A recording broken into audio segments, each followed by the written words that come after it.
జూబ్లీహిల్స్ లోని మెగాస్టార్ చిరంజీవి ఇంటికి వెళ్లారు హీరో అల్లు అర్జున్. భార్య స్నేహారెడ్డి పిల్లలతో కలిసి స్వయంగా కారు డ్రైవ్ చేసుకుంటూ చిరంజీవి ఇంటికి చేరుకున్నారు. Pushpa 2 movie release, benefit show రోజు జరిగిన తొక్కిసలాట ఘటన, అరెస్ట్, జైలు నుంచి రిలీజ్ తర్వాత చిరంజీవితో భేటీ అయ్యారు పుష్ప. దాదాపు గంట పాటు చిరంజీవి ఇంట్లో గడిపారు అల్లు అర్జున్ దంపతులు.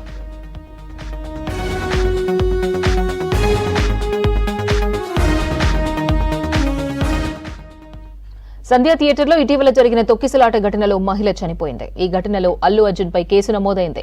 ఆయన శుక్రవారం చిక్కడపల్లి పోలీసులు అరెస్టు కూడా చేశారు. నాంపల్లి కోర్టు 14 రోజుల రిమాండ్ విధించడంతో అల్లు అర్జున్ ను చెంచల్గూడ జైలుకు తరలించారు పోలీసులు. అయితే హైకోర్టు ఆయనకు అదే రోజు బెయిల్ ఇచ్చింది. అయితే నిన్న ఉదయం జైలు నుంచి రిలీజ్ అయ్యారు అల్లు అర్జున్.